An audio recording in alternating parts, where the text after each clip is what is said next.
Winfrey made a statement saying that God can dream a bigger dream for you, for me, than you can ever dream for yourself. I am on my way to begin a new phase in my life in a new city, and I'm really excited about this opportunity. It's a little known fact that I was unemployed, or I've been unemployed since March of 2013, and that time was not always filled with faith. I had a stint as a teacher. I was a contracted teacher for about 8 months within that time. So, a little less than 2 years that I was unemployed.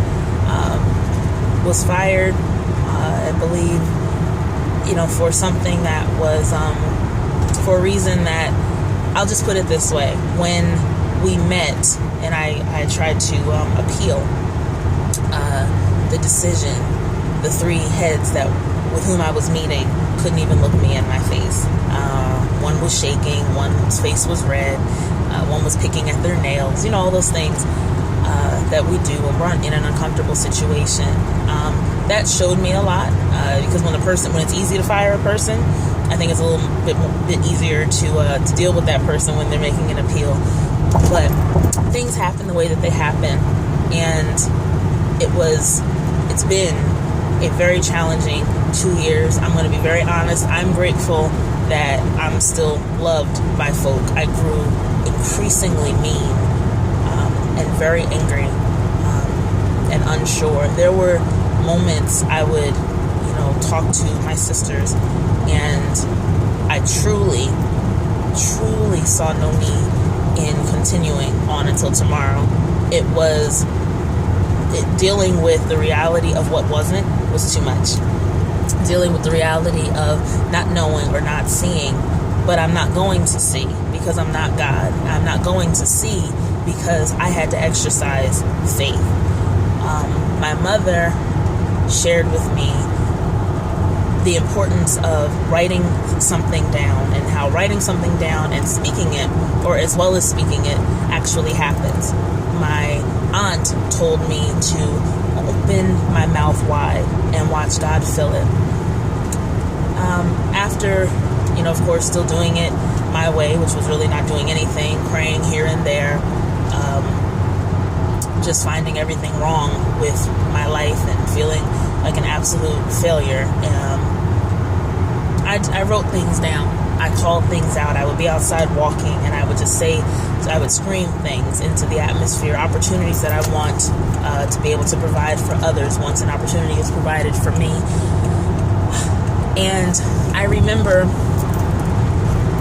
when I received the call for, y'all thought I was going to go somewhere else with that, didn't you? I remember when I interviewed, and the team of people they ended the interview with me, then they took me to the director of a particular department, and then being told that this position was good. I was good for the position, but I was highly qualified for another position. Not only was I offered the position in 2 weeks later, but I also was afforded housing. So that whole credit check, and my credit is not what it needs to be after having here and there income from gigs and doing things for people and helping people out. I have time off financially and just have to pay for every other bill with the exception of a living expense, because that's taken care of by this position. And right now, if I was in my home church, I would look at the musicians and ask them to hit a C sharp, E flat. It's crazy because I'm a singer and I'm not the greatest with my notes.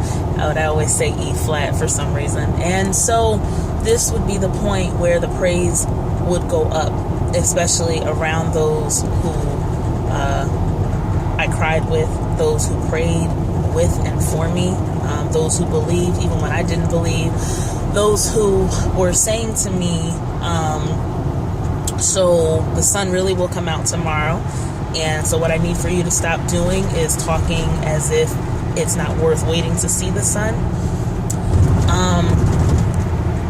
God can dream a bigger dream. And who are you not to be smart, talented, gorgeous? We are all created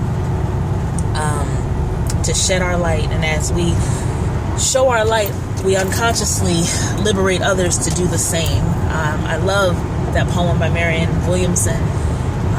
It's freeing, and it's so true. And greater is He that's in me, that's in all of us, than anyone else that's in this world. And I'm truly grateful for this moment. You know, I don't know about tomorrow, but I do know that even when I didn't believe in Leah, when I let go of Leah, my mother, my father, my sisters, my close friends, my God never let go of me. And interestingly enough, I said I want to work in this city, in this location, at this company. I'm going to do it like this, and in this amount of time, I will be signing my own paychecks. I also said that while you are on this singing hiatus, so to speak, because you've gained weight and you don't want to be on anybody's stage and whatever the reasons are that you're not actively going after it, refine your voice. I leave the interview and I get a call from a 347 number.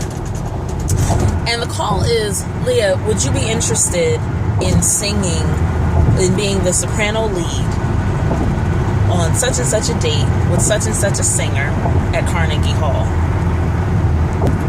Next Saturday, we have our first rehearsal. I never asked for that. I never saw that. But I believed that something great had to happen, because people don't come through what they come through. And my story is nothing like so many stories of people that I've heard, but my story is my story. And it bothers me when people, and they try to invalidate, because I am the daughter of, my father is who he is, my mother is who she is, and life is just a breeze. And that's the biggest lie from the pit of hell. And those who think that life for anyone in my position is a crystal stair can kick rocks, because just as you struggle, I struggled. There were issues that I went through that my parents had no idea about, and I said, when the good side comes, the moments will be shared. I can't tell you how tired I am of people telling me how to feel. I cannot tell you how insulting it is when you share a frustrating moment and someone throws in your face, well, at least you know who your daddy is, or at least you are, you have what I didn't have. But people, because you don't share the story in totality, people just ignorantly assume that you wake up on clouds of cotton and go out to $1 million tree, and that life is just a breeze. Let's call to the millionaire who blew their brains out. Let's call to the daughter of the richest man on the face of the earth who was frustrated. And let's just give a break and not try to compare stories. And let's just all give praise to God, to whoever it is. For me, it's God. And thank Him for allowing the story to have not ended when it could have ended, and thank Him for the remix of the story. And I just wanted to say those things. I'm really, really grateful, and I saw better days, but they weren't coming fast enough. And because they weren't coming fast enough, I was just going to somehow, some way, make the bad days end. And I am grateful for for the push. I'm grateful for what was instilled in me, because at the lowest moment, the sun still shined. And it's such a cliche, but the sun truly does come out tomorrow. And whoever is hearing this message, hold on to that, because bet your bottom dollar that tomorrow is going to come. And it's just a day away, and I promise that it really is going to be better. I had to say that to myself so often. I would listen to that song and tears would just come to my eyes, because, it's true, but it's painful when your literal tomorrow is just like your today. So this tomorrow that I'm sitting in right now was years in the making, because even before losing my job, I was still emotionally in a horrifically low state. And it's just great to see resurrection in many aspects of life. And this job is just tangible proof, but of many changes that have happened. So, love you for listening. Thanks for taking the time out.